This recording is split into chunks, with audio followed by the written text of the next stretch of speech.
what are you doing here? Oh, it doesn't matter. Cue the intro!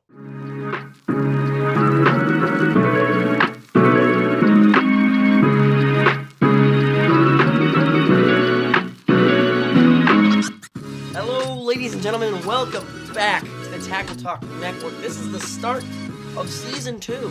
Season 2 of the Takle Talk Network. You heard that right.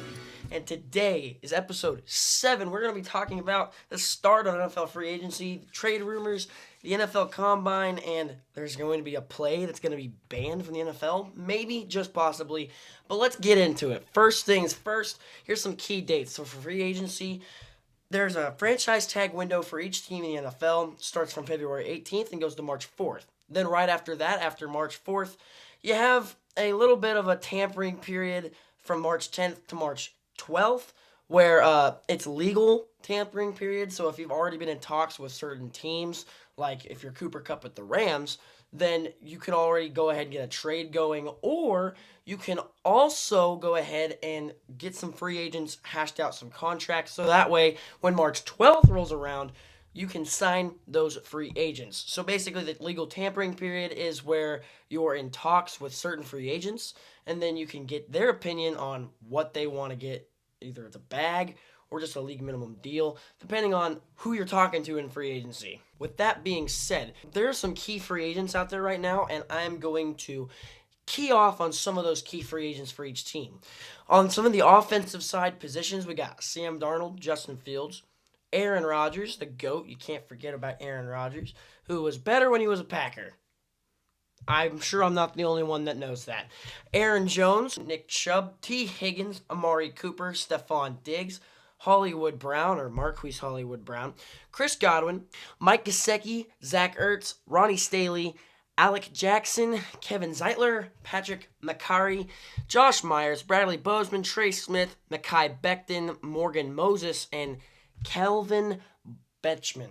Now, a lot of these guys have been starters in the past, or just came off of a team where they were previously a starting player, or some of them have had injuries, like Hollywood Brown had several injuries throughout this last year, and they're all still pending free agents. You have to remember, pending free agents means their team can still go out and they can still make deals with these players. So they're not total free agents yet.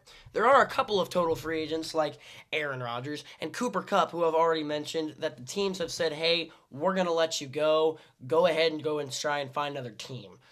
So a couple of free agents that catch my mind are Sam Darnold and T. Higgins, especially on the offensive side of things, as well as Aaron Rodgers. I know Aaron Rodgers had a horrible season with the Jets, but I do think he can kind of turn it around.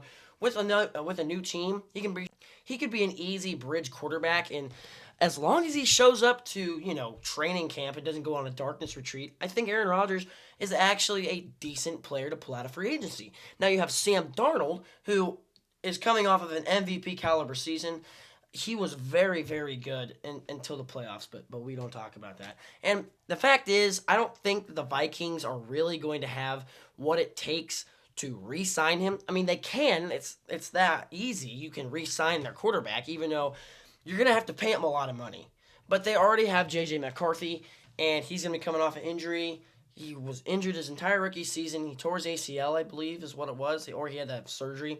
Whatever. Anyways, the case is that J.J. McCarthy is probably going to be the starting quarterback for Minnesota this year, and Sam Darnold is hitting free agency. Next, on the defensive side of the ball, we have players like Khalil Mack, Matt Judon, Owasa, I'm not even going to try and say his name, Milton Williams, Javon Hargrave, Josh Sweat, Hassan Reddick, Dre Greenlaw, Nick Bolton, Kansas City Chiefs, Zach Bond, Philadelphia Eagles, Robert Spillane, Brian Murphy Jr., Carlton Davis, DJ Reed, I'll get to him in a minute, Asante Samuel Jr., Travarius Ward, Mike Hilton, Javon Holland, Justin Reed, and Trevon Moehrig. Now, these defensive players, there's a lot of good studs out here, especially like former Chiefs safety Justin Reed and former Chiefs linebacker Nick Bolton. Now, these players are very good, and they could obviously still come back, just like Trey Smith, who I said earlier could also come back to Kansas City.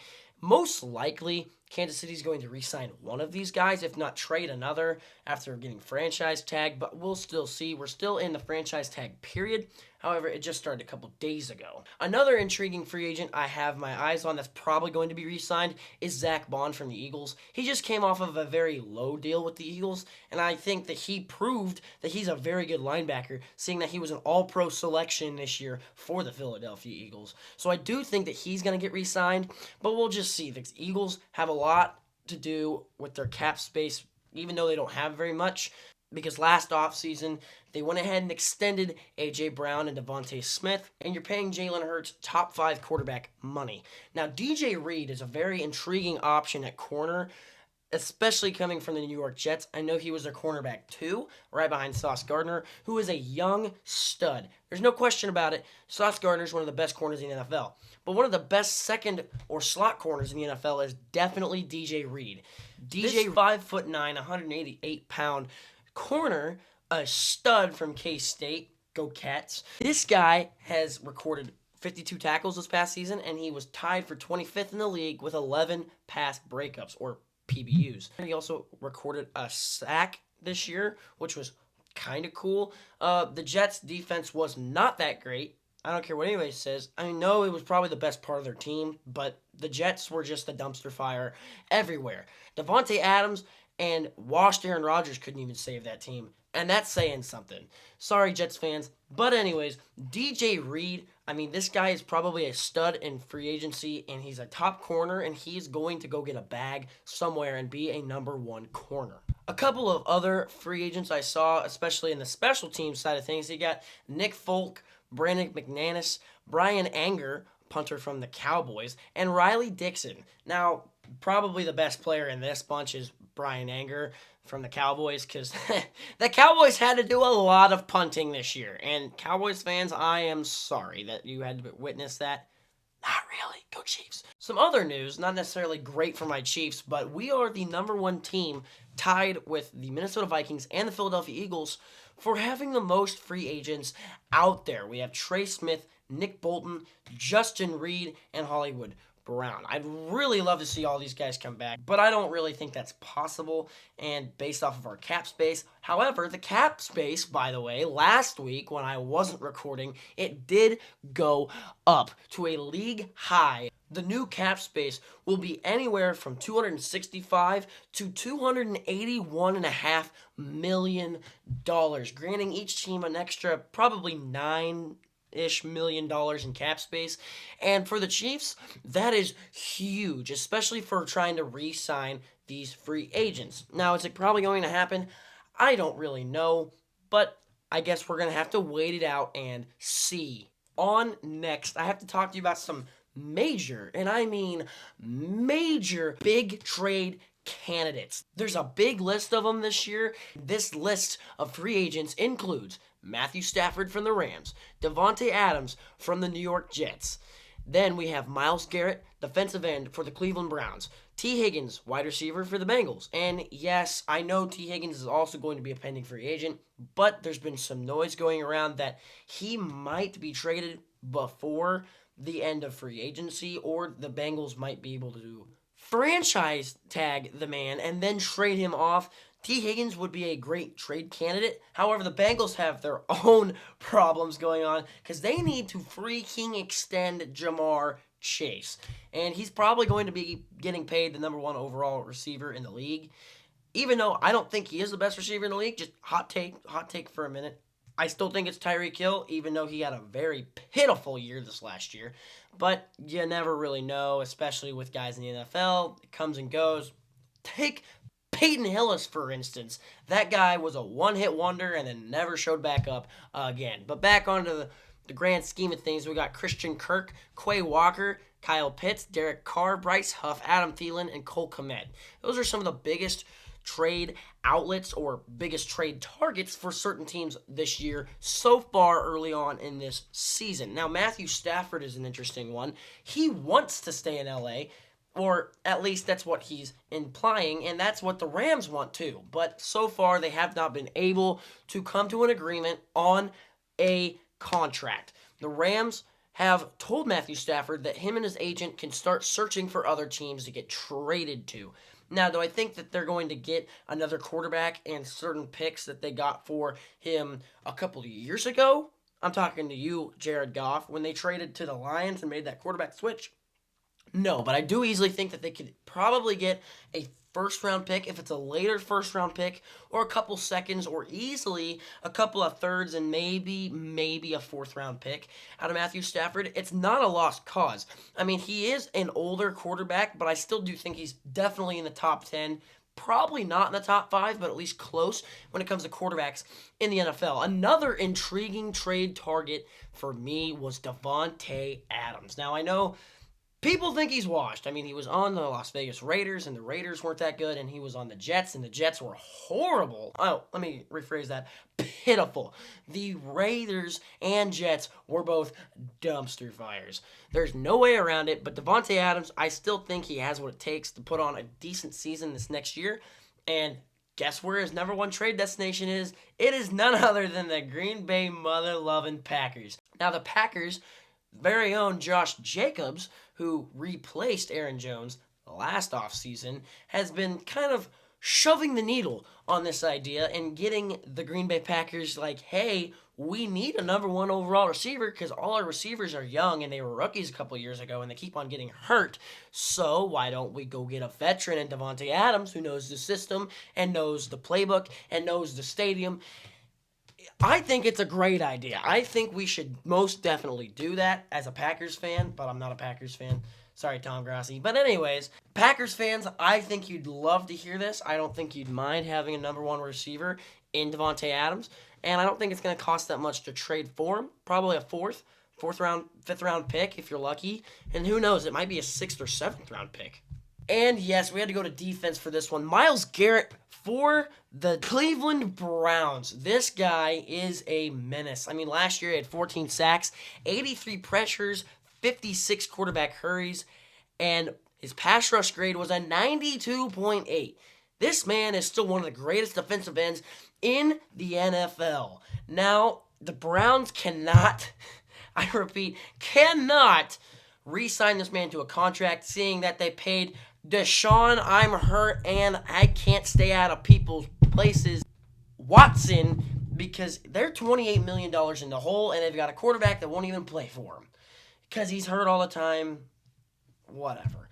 Anyways, Myles Garrett said he wants out of Cleveland, and there you have it, folks.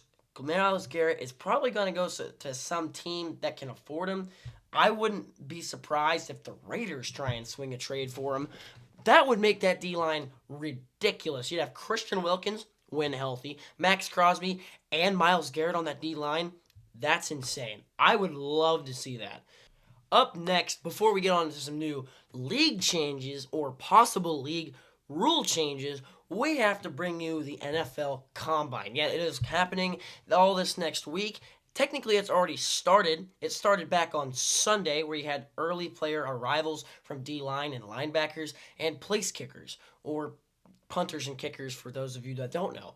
Then on Monday, which was yesterday, there was pre-registration, pre-exam, orientation, and team interviews that happened with these players, as well as DBs and tight ends. They made early arrivals to the draft yesterday. But then today, things really got going. You had general medical exams, pre-ordered studies, and team interviews with the place kickers, D-linemen, and linebackers. Almost the same thing with the DBs and tight ends, although they had to do their orientation and team interviews. And same with the running backs, quarterbacks, and wideouts. They also had registration and orientation today. As I'm recording this, it is on Tuesday. I will be releasing this today. Tomorrow, they will be going through media interviews and kicking workouts and NFLPA meeting. And then the DBs, tight ends will go through the same thing that the place kickers and linebackers did yesterday in the general medical exam and the pre-ordered studies. Then the running backs, quarterbacks, and wideouts will also have their NFLPA meeting tomorrow, as well as the O-linemen will finally get to the draft, and they'll start their registration as well. Then on from there, the NFL Combine gets crazy with all the workouts and all the on-field drills and everything, and I'm excited to see what's going on. We've already had some players like Shedeur Sanders say he's not going to be throwing at the NFL Combine. He'd rather do that at his pro day, which, I mean, in my opinion, I would show out at the Combine. I would love to be there. I would just do it anyways, but some people just don't want to do it, I guess. But you know what? It's your life, your sport. You do what you want. Also, I don't know if you guys have seen it or not, but come on, guys. There was a clip of Cam Ward and Shador Sanders doing a workout together, and Cam Ward was talking major smack. We just had the first drill. Oh, that's how you feel? We get water, we ain't first drill. Let's go. That's how it is in Colorado, though. That's what it's like for a 9-man. But all jokes aside, we've now got to get on to my favorite part of this episode because the Eagles freaking stomped us in the Super Bowl. There's no way around it. They outplayed us, outcoached us, and they just outright slapped us. But there is possible league change coming. I don't really necessarily agree with this, but if it does pass, I wouldn't necessarily care. It might make me kind of happy. The Philadelphia Eagles are in a little bit of controversy because there's been some NFL teams that proposed to ban the tush push. Yes, you heard it right. There was some speculation of it happening last year and the year before, but apparently it is now in discussion. People want to cancel this play because it's quote-unquote unstoppable, which it actually is. There's only been a handful of times where this play's actually been stopped, and it's been tried to be replicated by other teams, and nobody else can do it. Maybe that's because the Eagles have one of the biggest O-lines in NFL history, or at least in Super Bowl history, if y'all remember that graphic from the Super Bowl. However, if this does get banned, it will be a blow to the Eagles' offense. I mean, not necessarily. You can always still hand it off to Saquon. I bet Saquon would be happy, but then again, he's a team player, and I bet that he wouldn't want his teammates to suffer from this as well. My opinion, I don't think you should ban it. I think it's a play of the game, even though it's haunted hundreds of teams, specifically the Giants, in the past. I don't think that you should ban this play. I mean, it's a genius play. The quarterback sneak has been around for a long time, and now that we've had a version of it that's truly unstoppable, I personally like it. I love quarterbacks that can run. Heck, I like to run, and I'm a quarterback. I just think it's a good idea to have the tush push, but if they want to ban it, they ban it. I mean, I can't really do anything about it. I just talk. So I thank you guys for watching episode 7 of the Takle Talk Network. I appreciate it. And please make sure to like and subscribe to this video. And I hope I can see you guys later. And whether you're listening to my podcast while you work or you're watching it at home, I thank you for tuning in to the Takle Talk Network. And I'll see you next week.